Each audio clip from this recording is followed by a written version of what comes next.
Assalamualaikum warahmatullahi wabarakatuh.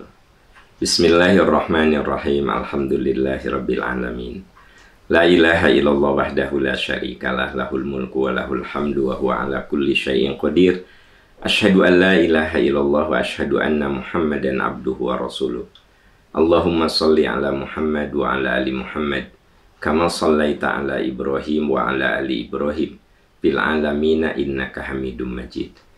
Alhamdulillah, sahabat percikan iman, dengan izin Allah Subhanahu wa Ta'ala, pagi ini kita semua masih diberi umur, diberi kesempatan. Semoga kita yang sedang diberi kesehatan oleh Allah bisa kita isi umur dan kesehatan ini dengan amalan yang bisa mendatangkan ridho dan keberkahan. Bagi Bapak, Ibu, sahabat percikan iman yang oleh Allah sedang disayangi berupa ujian sakit, semoga sakit ini menjadi penggugur bagi kesalahan, menjadi pembuka kebaikan dan keberkahan.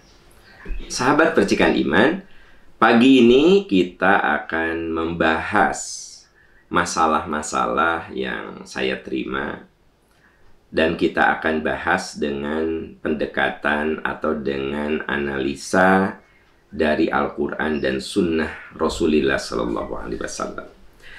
Ya, kita mulai dengan yang pertama. Assalamualaikum Ustadz. Waalaikumsalam warahmatullah. Mau nanya, boleh enggak kalau kita kerja di tempat perusahaan anak? Kebetulan pekerjaannya cocok untuk emak-emak seperti saya. Apa nggak bakal jadi dosa buat anak saya? Hatur nuhun Ustadz. Ya, jadi memang ada kesan. Misalnya, saya punya anak, ya, gitu. Terus saya kerja di perusahaan anak. Nah, kata orang Sunda mah pamali cenah, mempekerjakan orang tua, gitu, ya. Pertanyaannya, apakah ibu bekerja di situ merasa terhina? Apakah ibu bekerja di situ membuat ibu merasa kemuliaan ibu diinjak-injak? Atau ibu mah seneng happy gitu loh. Kalau ibu seneng, ibu happy, ibu tidak ada beban, ikut bekerja di perusahaan anak, ya tentu tidak ada masalah. Hanya kemungkinan ada orang yang ngomong kepada anak Anda, dosa sia kamu, indung disuruh gawe, nah gitu. Itu makan komentar orang. Padahal ibu ikut bekerja di perusahaan anak ibu ya karena pekerjaannya cocok untuk emak-emak bareng sama ibu-ibu yang lain gitu ya. Nah, dan ibu tidak merasa terhina, ibu tidak merasa dihinakan. Ibu senang melakukan itu. Dan ibu juga punya hak seperti pegawai lain, dapat gaji, dapat bonus dari anak ibu. Dosa enggak untuk anak? Enggak dosa, tidak dosa. Innamal a'malu binniyat. Setiap amal itu bergantung kepada niatnya. Dan anak ibu juga tidak bermaksud mempekerjakan ibu. Ibu mama mau ikut kerja ya. Mama pengen dapat gaji kayak yang lain. Nah, terus apa yang salah? Tidak ada. Paling saya bilang omongan orang. Nah, itu kalau omongan orang kan macam-macam, ya. Ada yang, ya Allah senang ibu kerja di tempat anak. Ada yang gitu. Ibu rajin kerja, ikut kerja di tempat anak, ada. Tapi ada juga, tuh anaknya kurang ajar banget ya, anak durhaka itu. Masa ibu disuruh bekerja? Nah, berarti kita mah tinggal menghadapi komen orang. Makanya hidup mah jangan bergantung kepada komentar orang. Ibu merasa nyaman, seneng kerja di perusahaan anak. Anak ibu juga tidak bermaksud mempekerjakan ibu, ya. Ibu senang saja ngabisin waktu daripada nonton sinetron, daripada nonton drama Korea, ya ibu ikut kerja di tempat anak. Nah, ibu happy, anak ibu tidak memperlakukan buruk. Terus apa yang masalah? Nggak ada. Masalahnya cuma satu, komentar orang. Ya, makanya saya berulang-ulang mengatakan, jalani hidup dengan lurus, dengan benar. Jangan terlalu mendengar, nggak usahlah orang komen A, B, C, D. Dia tahu apa tentang kita. Ya, dan biasanya orang-orang yang banyak komentar tentang kita itu, ya dia orang yang kurang kerjaan. Karena katanya ciri bahwa orang itu sudah happy, dia sudah tidak peduli dengan hal-hal yang dilakukan oleh orang lain. Dia fokus aja dengan apa yang dia kerjakan, ya. Nah, jadi saya menyarankan ibu untuk siap mental dengan komentar, cacian, makian kepada ibu dan anak ibu, gitu loh. Tapi kalau ibu nyaman, anak ibu nyaman, ibu tidak merasa dihinakan, terhina, ya udah jalan saja, apa masalah? Tidak akan jadi keburukan untuk anak ibu, ya. Wallahu a'lam bissawab, wallahu a'lam bissawab. Ya, kita beralih ke pertanyaan berikutnya. Assalamualaikum Ustadz. Waalaikumsalam warahmatullah. Ustadz, apa yang harus dilakukan jika kedua orang tua kami sama-sama berselingkuh? Awalnya salah satu dari mereka, kami sudah beberapa kali mengingatkan, tapi tetap berulang. Ternyata akhir-akhir ini orang tua saya yang satu lagi juga sama melakukan perselingkuhan. Saya jadi kehilangan kepercayaan. Padahal sepengetahuan saya, orang tua saya itu kategori soleh di mata saya. Dan kedua orang tua saya yang berselingkuh itu tidak tahu kalau anak-anaknya tahu. Orang tua kami yang satu lagi juga tidak tahu apa yang harus kami lakukan sebagai anak. Ya. Pertama, kita harus mengingatkan, dan itu sudah Anda lakukan ke salah satu orang tua Anda. Bahwa kemudian belakangan, yang satu lagi, mula-mula si ayah nih yang berselingkuh itu. Anaknya ngingetin ayah, diingetin. Nggak peduli. Berulang lagi. Lama-lama anaknya tahu. Ibunya juga begitu. Nah, apa yang harus dilakukan? Anda sebagai anak harus mengekspresikan kasih sayang. Dan kasih sayang itu salah satu bentuknya adalah dengan nasihat. Apakah nasihat itu harus dari orang tua ke anak? Enggak. Bisa saja dari anak ke orang tua, gitu. Namun rumusnya adalah ud'u ila sabili rabbika bil hikmah. Ajak ke jalan Tuhanmu dengan hikmah, dengan ilmu. Wal mau'idotil hasanah, dengan kalimat-kalimat yang baik, dengan nasihat yang baik. Mengajak, bukan mengejek, ya. Memuliakan, bukan menghinakan. Itu rumus dakwah. Jangan mengejek, jangan menghina, tapi mengajak dan memuliakan. Itu prinsip dakwah. Ya. Kepada siapa? Kepada siapapun, apalagi kepada orang tua. Wa qul lahuma qaulan karima. Bicara kepada orang tuamu dengan santun. Nah, Anda sudah lakukan itu. Udah ngingetin ke ayah, udah ngingetin ke ibu, malah Anda dimarahin. Anda dianggap, kamu mah nggak tahu apa sebenarnya yang terjadi. Ya udah, Anda tinggal mendoakan. Ya, itu yang bisa dilakukan kita sebagai anak. Ya, kebayang ya. Di satu sisi anaknya memandang orang tua itu orang tua yang soleh. Sholat suka, ngaji Quran iya, datang ke majelis taklim rajin, dengan percikan iman rutin, ya, sedekah infak rajin. Anaknya bingung, bagaimana tuh ibu bapaknya dua anak berselingkuh. Nah, udah, Anda doakan saja, semoga orang tua Anda oleh Allah diberi bimbingan, diberi hidayah, gitu. Makanya kan saya bilang bahwa kita ini melihat orang itu memang kesolehan itu luas sekali gitu. Kalau Anda memandang orang tua saya teh Pak Am soleh loh. Umroh, haji sudah, umroh udah beberapa kali, suka rajin ke majelis taklim, saum Senin Kemis, ya. Pokoknya orang soleh lah gitu loh. Tapi kenapa ya bapak saya selingkuh, ibu saya selingkuh, itu gimana Ustadz? Nah, jadi ada bagian yang memang ya kita bantu dengan doa saja. Dan kenapa dua-duanya berselingkuh, ya kita tidak tahu apakah saling membalas gitu. Karena ada yang suaminya selingkuh dibalas dengan selingkuh lagi. Emang gue nggak bisa, gue juga laku, gitu ya. Ada juga yang suaminya selingkuh, didoakan gitu ya. Ada yang istrinya selingkuh, suaminya balas, gue juga bisa gitu. Ada juga yang istrinya selingkuh, suaminya bager, tidak terbawa arus, mendoakan, mengingatkan gitu ya. Nah, jadi sebenarnya kembali kepada diri kita masing-masing. Ketika kita mendapatkan ujian itu, alladzina idza asobathum musibah qalu inna lillahi wa inna ilaihi raji'un. Ini kan musibah. Anda sebagai anak menyaksikan ibu bapak Anda dua nana selingkuh.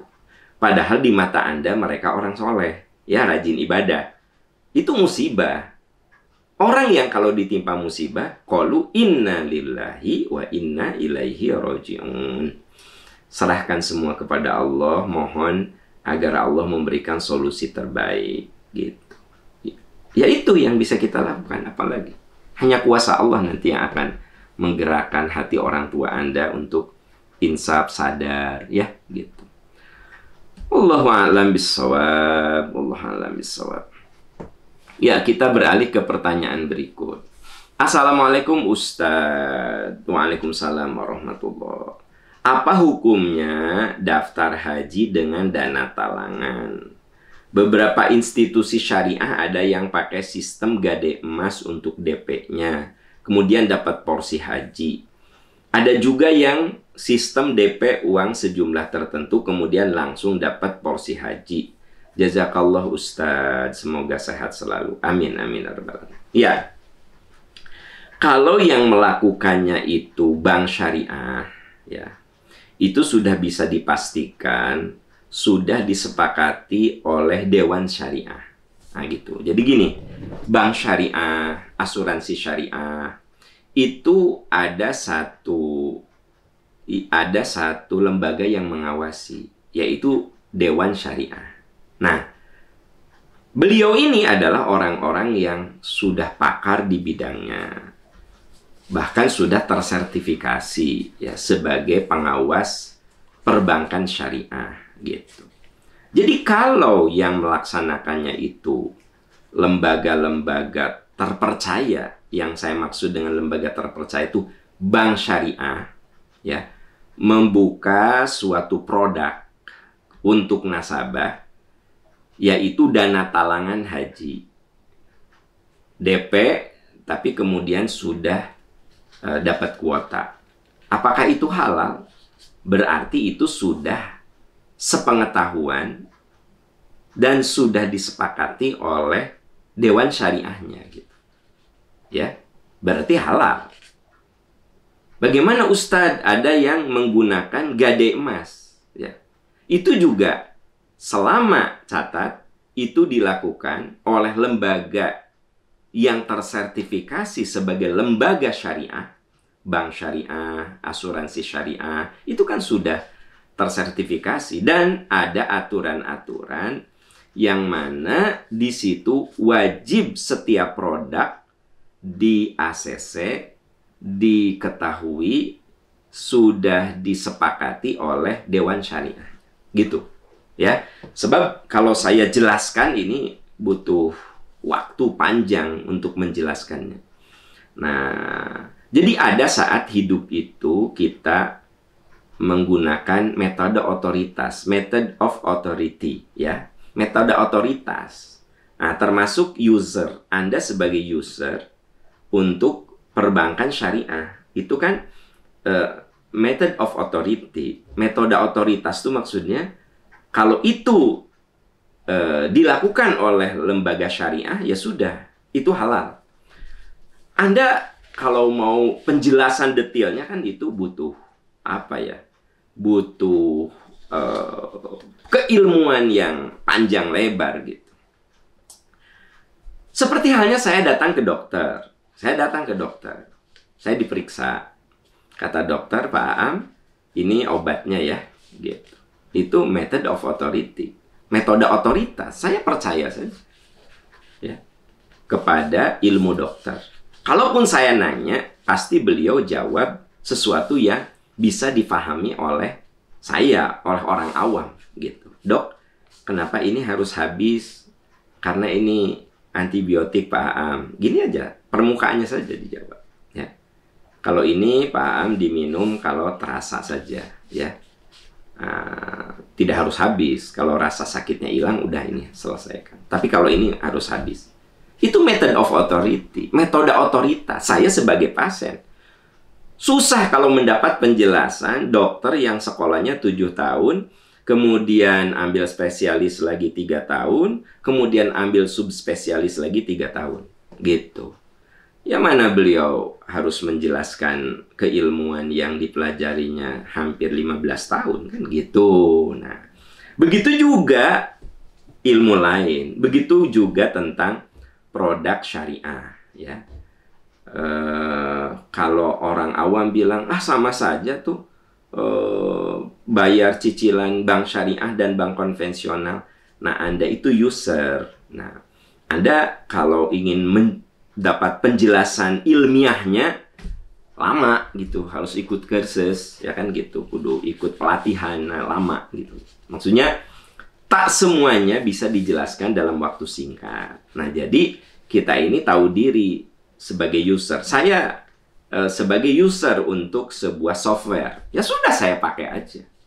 Bagaimana penjelasan software itu? Nah, itu mah ilmu yang orang yang ahli dalam ilmu itu yang berbicara gitu. Jadi, teman-teman sekalian, dalam hidup ini, baik berupa syariat ataupun kehidupan biasa, itu ada saat kita menggunakan method of authority, namanya metode otoritas. Apa yang dimaksud dengan metode otoritas?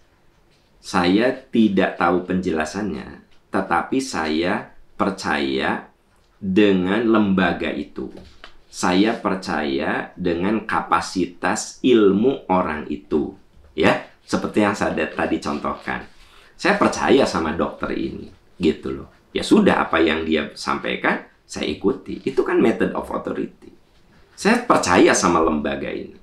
Anda perlu percaya kalau bank syariah, asuransi syariah itu lembaga besar yang di situ ada duduk pakar-pakar, ya, doktor-doktor di bidang syariah, fikih muamalah.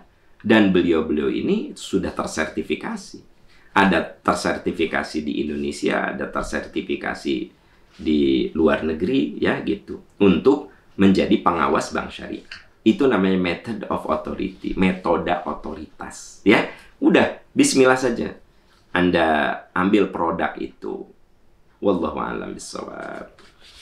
Ya, kita beralih ke pertanyaan berikut. Assalamualaikum Ustadz, semoga Ustadz dan keluarga diberi sehat, amin ya rabbal alamin. Mau tanya, bagaimana cara salam ketika ikut sholat berjamaah? Apakah bareng atau selesai salam baru kita salam? Ya, ada hadis yang mengatakan, innama ju'ilal imamu liyutamma bihi, idza kabbara fakabbiru, wa idza raka'a farka'u, wa la tarka'u hatta yarka'a, wa idza sajada fasjudu, wa la tasjudu hatta yasjuda. Gitu. Itu rumus dalam berjamaah. Idza kabbara, kalau imam takbir, fakabbiru, kalian takbir. Allahu akbar, baru kalian makmum takbir. Allahu akbar. Begitu imam ruku, Allahu akbar. Nah, posisi imam rukunya sudah benar, Anda ruku. Wala tarka'u, kalian jangan ruku mendahului imam. Sebelum imam itu rukunya benar, tumakninah, baru kalian ruku. Wa idza sajada, apabila imam sujud, Nah, begitu dahi dia sudah nempel di tempat sujud, fasjudu, kalian sujud. Ya. Jangan sampai imam baru Allah di perjalanan Anda sudah ngejar sujud. Jangan. Ya. Fa idza sajada fasjudu gitu. Wala tasjudu, jangan kalian sujud hatta yasjuda, sebelum imam itu sujud. Maksudnya imam yang harus lebih dulu dahinya nempel di tempat sujud, baru Anda sujud. Nah, ini rumus. Berarti kalau salam juga begitu. Assalamualaikum warahmatullahi wabarakatuh. Nah, ya, Anda begitu wabarakatuh, dia kan salam yang kedua. Nah, begitu salam yang kedua, berarti kan salam pertama sudah, Anda sudah boleh salam. Nah, jadi tidak harus begini. Assalamualaikum warahmatullahi wabarakatuh. Assalamualaikum warahmatullahi wabarakatuh. Baru Anda salam. Enggak. Jadi gini. Assalamualaikum warahmatullahi wabarakatuh. Nah, begitu dia assalam yang kedua, berarti yang pertama sudah kan? Maka silahkan salam. Gitu. Itu rumus dalam berjamaah. Jadi salamnya jangan bareng. Tapi selesaikan satu salam, Anda salam. Salam yang kedua, baru Anda kejar salam yang kedua. Gitu. Ya. Wallahu a'lam bissawab. Wallahu a'lam bissawab. Ya, kita beralih ke pertanyaan berikut. Assalamualaikum Ustadz. Waalaikumsalam warahmatullahi wabarakatuh. Semoga Ustadz sehat husnul khotimah. Amin, amin ya rabbal alamin. Pak Ustadz, untuk sholat qashar, apakah qomatnya 1 kali atau 2 kali? Yaitu sebelum qashar, sholat pertama dan sholat keduanya, apakah qomatnya 1 kali atau 2 kali? Ya. Untuk menjawab pertanyaan ini, kita bisa baca hadis yang diriwayatkan oleh Imam Muslim. Ya. Hatta atal Muzdalifata. Ketika Nabi sampai ke Muzdalifah. Nah, ini cerita para sahabat yang terekam dalam riwayat Imam Muslim. Dan ini bisa jadi rumus Anda dan saya melakukan sholat jamak. Ya. Jamak qashar atau jamak saja. Hatta atal Muzdalifata. Ketika sampai di Muzdalifah, fasalla bihal maghriba. Rasulullah sholat maghrib di Muzdalifah. Wal isya, dan sholat isya biadzanin wahidin wa iqamatain, dengan 1 adzan 2 qomat. Ya. Nah, jadi Rasul kan dan rombongan dari Arafah ke Muzdalifah. Jadi teman-teman sekalian, kalau situasi memungkinkan, selesai wukuf di Arafah itu, maghribnya bukan di Arafah. Kalau situasi memungkinkan. Karena memang di lapangan juga akan kita baca situasi itu. Kalau macet banget kan, sekarang sudah ada alat komunikasi. Wah, Ustadz ini macet. Ya udah, kita sholat di Arafah. Maghrib dan isya jamak. Tapi kalau misalnya situasinya memungkinkan, ya, seperti halnya Nabi waktu itu selesai wukuf di Arafah, begitu azan maghrib, Nabi nggak sholat maghrib. Atal Muzdalifata, beliau berangkat ke Muzdalifah. Hatta atal Muzdalifata, begitu nyampe di Muzdalifah, itu sudah waktu isya. Itu sudah waktu isya. Karena kan jalan kaki dari Arafah ke Muzdalifah itu jalan kaki. Fasalla bihal maghrib. Nabi sholat maghrib tuh. Jadi kalau Anda jamak, sholat itu sesuai urutan. Kalau jamak takhir, ya, Nabi kan melaksanakan sholat maghrib dan isya di waktu isya. Beliau kan jamak takhir kan. Nah, susunannya Nabi nggak isya dulu, maghrib dulu. Bi'adzanin wahidin, dengan 1 azan, wa iqamatain, 2 qomat gitu. Jadi begitu Nabi sampai ke Muzdalifah, azan, ya. Nah, lalu Nabi sholat maghrib. Selesai maghrib, qomat.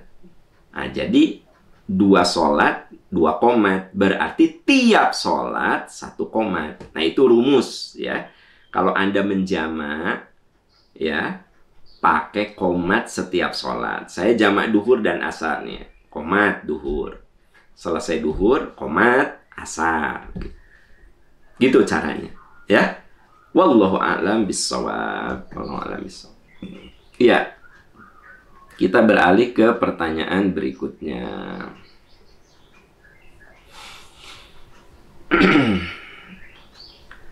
Assalamualaikum Ustadz. Waalaikumsalam warahmatullah. Ustadz, apakah keutamaan membaca sholawat cahaya? Apa benar air yang sudah dibacakan sholawat sebanyak 3 kali bisa dipakai ikhtiar untuk mengobati penyakit? Mohon penjelasan Ustadz. Ya, begini ya teman-teman sekalian. Kita bicara yang sepakat dulu bahwa sholawat itu tanda kecintaan kita kepada Rasul. Innallaha wa malaikatahu yusholluna 'alan nabi. Ya ayyuhalladzina amanu shollu 'alaihi wa sallimu taslima. Di Al-Ahzab ayat 56. Jadi kita bicara yang sepakat dulu ya, karena memang sekarang ini sholawat jadi apa ya, kemuliaannya teh hilang gitu loh ya.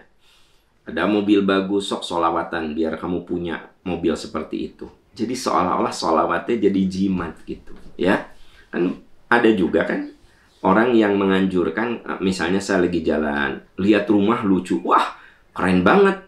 Ya pengen lah punya rumah kayak gitu, langsung Allahumma sholli ala Muhammad. Jadi sholawat gitu. Nyolawatan supaya rumah itu jadi milik saya. Kalau menurut saya menjatuhkan martabat sholawat gitu.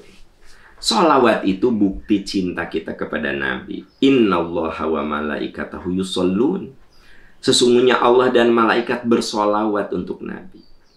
Ya ayyuhalladzina amanu shollu alaihi wa sallimu taslima. Orang beriman, kalau Allah dan malaikat itu bersolawat, kamu juga bersolawat.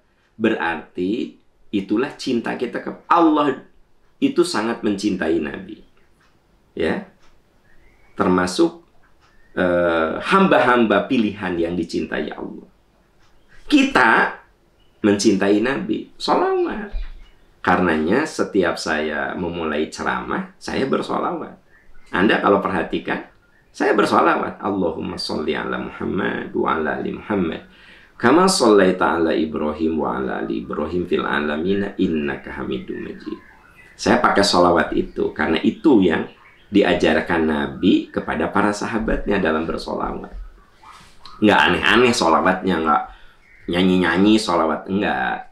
Ketika turun ayat Innallaha wa malaikatahu yushollun, ketika turun Al-Ahzab ayat 56, Rasul ditanya, ya Rasulullah kaifa nusolli alaika? Ya Rasulullah kaifa nusolli alaika? Bagaimana saya bersolawat kepada engkau? Kata Nabi, qulu, katakan oleh kamu, Allahumma sholli ala Muhammad wa ala ali Muhammad kama shallaita ala Ibrahim wa ala ali Ibrahim fil alamina innaka Hamid. Baca oleh kamu. Jadi kalau saya bersolawatnya nggak aneh-aneh, yaitu solawat yang diajarkan Nabi kepada para sahabat. Gitu.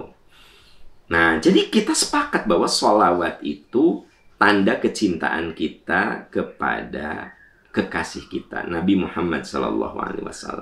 Ya. Para ahli ya memberikan macam-macam sholawat.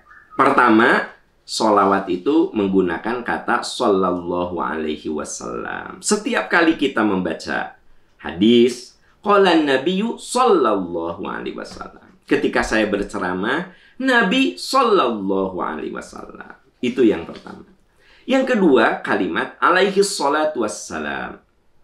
Itu juga itu sholawat juga. Alaihi salatu wassalam. Gitu. Ya. Atau yang tadi saya baca, Allahumma sholli ala Muhammad wa ala ali Muhammad kama shallaita ala Ibrahim wa ala ali Ibrahim fil alamina innaka Hamidum Majid. Itu kalau itu ada di dalam hadis riwayat Imam Bukhari gitu. Jadi silahkan Anda mau sholawat yang seperti Anda baca di tahiyat, itu yang paling afdol, yang sempurna itu. Kalau bersolawat. Atau minimal alaihi salatu wassalam. Atau Nabi Sallallahu Alaihi Wasallam. Itu yang baku. Sekarang ini sholawat jadi macam-macam. Nah, ya. Nah, ini semuanya tambahan gitu loh. Ya. Dan kemudian sholawat ini bergeser menjadi duniawi. Bergeser. Lihat mobil bagus. Mobil listrik itu seberapa harganya? 3 miliar. Allahumma sholli ala Muhammad. Sholawat supaya dapat mobil listrik. Kalau saya lihat kok sholawat itu jadi runtuh gitu kewibawaannya. Yang paling parah, Pak Am, HP-nya bagus langsung dia pegang HP-nya. Allahumma sholli, cek saya tenawan, kamu sholawat gitu ya. Saya pengen punya HP seperti yang punya Pak Aam. Ya tuh nggak usah sholawat yang gitu mah. Berdoa, ya Allah beri hamba rezeki, terus kamu cari usaha.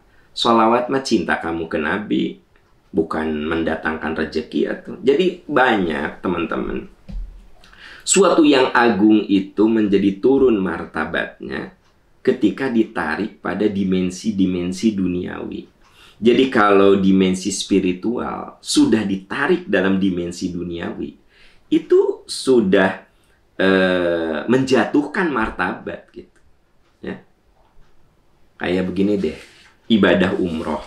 Ini saya ingin ingatkan. Kalau umroh itu intinya ibadah. Gitu. Pak Am, saya ingin di sana berdoa. Enggak. Doa ingin punya anak, doa agar anak-anak soleh, doa agar rumah tangga berkah, doa tempatnya nggak doa, boleh. Ya. Tapi kalau niat umroh itu murni supaya Anda naik jabatan, supaya Anda jadi gubernur, supaya Anda jadi presiden, supaya Anda jadi wali kota, sungguh naif. Umroh dan haji itu jatuh ke martabat duniawi. Saya nih, karena ingin jadi wali kota nih, ingin pemilihan, umroh dulu. Ya, beri umroh nanti kan yang jadi wali kota, ya nggak sih? Nah, tapi kalau saya umroh, berdoa di sana, tapi intinya saya umroh, berdoa, doanya saya ingin jadi wali kota, ya boleh-boleh saja. Pertanyaannya, apa benar Anda 100% niatnya umroh, atau umroh karena ingin jadi wali kota? Nah, kan yang bisa jawab kita sendiri, ya nggak sih? Nah, makanya saudara-saudaraku tercinta, yuk, kalau ada satu ibadah itu tempatkan dia secara mulia. Kalau Anda tahu bahwa sholawat itu man sholla alayya wahidatan sallallahu alaihi asyra, itu hadis riwayat Muslim. Siapa yang bersolawat kepada Nabi 1 kali, maka Allah bersolawat 10 kali. Maka kita sama dengan bersolawat 10 kali. Itu rumus dalam amal soleh. Man ja'a bil hasanati falahu asyru amthaliha, 10 kali lipat. Kan mulia sebenarnya. Jangan sampailah teman-teman sekalian, ibadah-ibadah yang begitu agung, kecintaan kita kepada Nabi ditarik dalam dimensi-dimensi duniawi gitu. Saya juga aneh kalau ada orang menganjurkan kalau ingin punya mobilnya dipegang, sholawatan, kan gitu. Jadi ayah pameran mobil, ada orang pegang, ya, kecowas, komat kami. Ternyata dia bersolawat sambil pegang mobil itu. Kata saya mah pengen punya mobil bagus mah ikhtiar, cari rezeki, ya, jadi orang tajir dengan cara halal, beli itu mobil. Jangan kemudian menjatuhkan solawat yang begitu agung hanya untuk sebuah mobil gitu, ya. Teman-teman, dunia itu kecil, nggak ada apa-apanya dibanding dengan yang Allah berikan kepada Nabi Shallallahu Alaihi Wasallam. Jadi saran saya, hati-hati, jangan menarik dimensi spiritual yang agung ke dalam dimensi-dimensi yang sifatnya materialistis gitu. Ya. Apapun itu, Anda berhaji niatnya karena ingin melaksanakan rukun Islam. Anda berumroh niatnya karena Anda ingin ibadah tawaf sa'i di sana. Udah itu niatnya. Bahwa di sana itu ada banyak tempat mustajabud doa, sok di situ minta sama Allah gitu. Ya. Nah, jadi akhirnya sholawat itu jadi pelarian karena ketidakmampuan gitu loh. Itu yang saya sedih. Ya, Anda penghasilan 5 juta, pengen beli mobil 800 juta, pegang, lalu sholawat. Nggak nyambung itu. Benar nggak sih? Gaji saya 5 juta, pengen beli mobil 800 juta. Datang ke mall, pegang itu mobil, sholawat terus. Apa nggak nyambung lari Anda? Ya, gitu. Itu nyambung lah gitu. Nah, yang nyambung apa? Saya jadi pengusaha. Ya, saya jadi orang kaya. Mobil 800 juta kecil. Duit saya ratusan miliar misalnya. Ya benar tuh sih. Nggak pakai sholawat saya. Tapi saya bekerja keras. Saya rajin zakat, saya rajin infak, saya rajin sedekah. Ya nggak? Nah, mobil 800 juta lewat. 3 miliar lewat, 10 miliar lewat. Nggak usah pakai sholawat atau. Nah gitu. Mungkin ada di antara Anda nggak setuju dengan omongan saya. Ya nggak apa-apa. Namanya juga ini lahan diskusi. Anda pakai logika saja. Ya nggak? Pakai logika saja. Sholawat itu begitu mulia. Doa kita kepada Allah Subhanahu wa Ta'ala. Gitu ya. Wallahu a'lam bissawab. Wallahu a'lam bissawab. Semoga Allah menolong kita, menguatkan kita. Ya. Ya. Kita beralih ke pertanyaan berikutnya. Assalamualaikum Ustadz. Waalaikumsalam warahmatullahi wabarakatuh. Ustadz, saya seorang bapak selalu kangen sama anak-anak. Nggak bisa jauh dari anak-anak. Tapi ada yang menasehati saya, jangan terlalu kangen. Nanti anaknya susah. Secara agama gimana Ustadz? Kangen ke anak. Begini.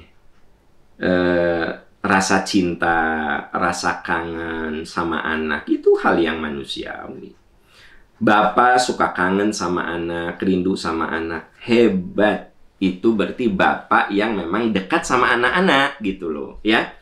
Kalau di rumah itu main sama anak, bagus, mulia. Karena tidak banyak juga bapak seperti Anda itu. Ayah bapak-bapak yang kalau di rumah tuh dia asik dengan dirinya sendiri, main game, nonton gitu. Padahal seharian dia nggak ketemu anak. Anaknya masih kecil-kecil, ya. Ayah, ngajak main. Apa kata si ayah? Sama mama. Ya. Ayah capek baru pulang kantor. Si ibuna akhirnya, sini nah sama mama nah, sama mama nah. Ayah bapak anu gitu. Bapak kayak gitu ada. Jadi sepertinya dia tuh nggak punya kangen sama anak, ya gitu. Nggak bisa, gimana ya? Nggak bisa mengekspresikan gitu. Padahal bapak yang hebat itu bapak yang dirasakan cintanya oleh anak. Bapak yang bisa jadi teman bagi anak. Itu bapak yang hebat. Ya, bukan sekedar hanya menafkahi semata, tapi bapak yang hebat tuh yang bisa jadi teman main anak, yang bisa menjadi teman curhat anak. Nah, jadi menurut saya Anda adalah seorang ayah yang hebat, bisa dekat dengan anak, ya. Nah, makanya pulang kantor pengen cepet-cepet pulang gitu. Karena ada oke bapak-bapak nu pulang kantor teh ngobrol dulu sama teman-teman di kafe, ngafe dulu gitu ya. Ya, ngafe dulu, pulang jam 9, anak-anak udah tidur. Nah, kalau Anda mah kalau pekerjaan beres, cepet aku pengen pulang, ketemu anak. Nah, itu pertama saya katakan, sungguh itu sifat mulia yang harus Anda jaga. Karena Nabi menyayangi dan menyukai ayah yang dekat sama anaknya. Ini terbukti dari apa yang beliau lakukan kepada cucunya. Karena anaknya udah pada gede. Nabi itu sering memeluk dan mencium cucunya. Satu saat, ya ada seorang kepala suku melihat bagaimana dekatnya Nabi dengan anak-anak, dengan cucunya gitu. Kata dia, ya Rasulullah, saya punya 10 anak, satu pun tidak ada yang saya peluk dan saya cium. Apa kata Nabi? Malam yarham la yurham. Kalau kamu tidak punya kasih sayang, bagaimana Allah menyayangi kamu? Bagaimana anak cucumu sayang sama kamu, sementara kamu juga tidak mengekspresikan sayang sama anak. Jadi ayah yang hebat adalah ayah yang bisa mengekspresikan sayang kepada anak-anaknya. Jadi sungguh Anda bapak yang hebat. Nah, kalau ada yang bilang, jangan gitu nanti susah sama anak. Nah, kita tinggal mengatur kangen kita itu apa. Ya, gitu. Sayang, kangen itu kudu dijaga, kudu dirawat. Tapi jangan sampai sayang kita, kangen kita membuat anak tidak mandiri. Nah, itu juga nggak boleh. Ya, anak mau belajar sepeda, jangan. Nanti celaka. Karena Anda takut anak Anda celaka. Tapi kan anak Anda tidak akan pernah bisa naik sepeda nanti. Betul nggak sih? Papa, aku mau belajar renang. Jangan itu beresiko nih. Banyak kejadian tuh orang mati karena tenggelam. Nah, itu rasa khawatir, rasa takut, rasa cinta yang berlebihan. Ayah, aku mau renang. Yuk. Sama ayah diajarin. Tapi kan ayah nggak bisa berenang. Nanti ayah cari guru renang. Anda pergi berenang, latih anak-anak. Jadi teman-teman, betul saya setuju. Jangan sampai cinta kita itu membuat anak kita tidak berkembang. Ya, anak mau ngambil gelas, jangan. Nanti jatuh. Kalau anak tidak pernah diberi kesempatan pegang gelas, kapan dia bisa pegang gelas? Bahwa sekali-kali ada gelas yang pecah, ya itulah namanya proses gitu. Anak kita belajar sepeda sekali-kali, ya jatuh, kemudian kakinya terluka, itulah hidup. Ada saat dia itu kudu menjalani semuanya gitu loh, teman-teman sekalian. Jadi mungkin yang dimaksud oleh teman Anda itu jangan sampai sayang dan kangen kita membuat anak kita tidak berkembang. Nah, itu yang tidak boleh. Ya, itu yang tidak boleh. Sayang, kangen kita itu harus bersifat mendidik. Ya, sayang dan kangen kita itu harus logis. Nah, gitu. Berilah kesempatan pada anak untuk berkembang, tapi dengan bingkai perhatian dan doa kita. Nah, itu yang tidak boleh dilupakan. Jadi kalau kita demi sayang sama anak, ini nggak boleh, itu nggak boleh, ini nggak, apa yang terjadi? Anak kita menjadi terkungkung dalam sebuah kotak yang akhirnya dia menjadi tidak bisa apa-apa. Kasian kan dia? Nah gitu. Jadi dengan demikian, saudara-saudaraku tercinta, mari kita asah rasa cinta, rasa sayang kita kepada anak, tetapi yang proporsional. Anak yang penting bisa merasakan betapa kita sayang sama dia, betapa kita sering rindu sama dia, betapa kita ini sosok ayah yang selalu hadir dalam setiap kali dia dibutuhkan. Makanya himbauan saya terutama kepada bapak-bapak muda nih ya, yang anaknya masih kecil-kecil, dekatlah diri kita kepada anak di saat anak kita masih kecil. Karena itu akan jadi modal, menjadi investasi yang berharga saat anak kita udah gede gitu loh. Banyak bapak yang gini, kenapa ya anak saya mah nggak pernah ngobrol dengan saya? Ya gimana ngobrol, wong? Ketika kecil juga Anda kerjaannya cuma gapleh, Anda kerjaannya cuma nonton TV, Anda kerjaannya cuma main game, nggak pernah main sama anak. Tiba-tiba udah gede, kenapa ya anak-anak nggak pernah ngobrol sama aku? Ya iyalah, Anda tidak pernah berinvestasi. Nah, itu harus dibangun dari sekarang, dari sejak kecil, ya. Nanti kalau udah remaja, anak kita ini mulai lepas dari kita, dia punya teman, dia punya sahabat. Nah, modalnya itu 0 sampai 12 tahun. Itu modal penting menjalin kedekatan, bonding dengan anak. Kalau 0 sampai 12 tahun kita dekat dengan anak, nanti sampai dia berumah tangga, modal itu ada gitu, ya. Nah, ini catatan terutama bagi bapak-bapak muda. Boleh Anda sibuk, tapi sisihkan waktu untuk dekat dengan anak. Kapanpun kita punya waktu, manfaatkan sebaik-baiknya untuk dekat dengan anak gitu. Itu kuncinya. Supaya jadi modal. Next ketika dia sudah remaja, secara batiniah dia punya modal untuk dekat dengan bapaknya gitu, ya. Wallahu a'lam bissawab. Semoga Allah menguatkan kita, menolong kita. Saudara-saudaraku tercinta, itu yang bisa saya sampaikan. Semoga Allah menolong kita, semoga Allah menguatkan kita.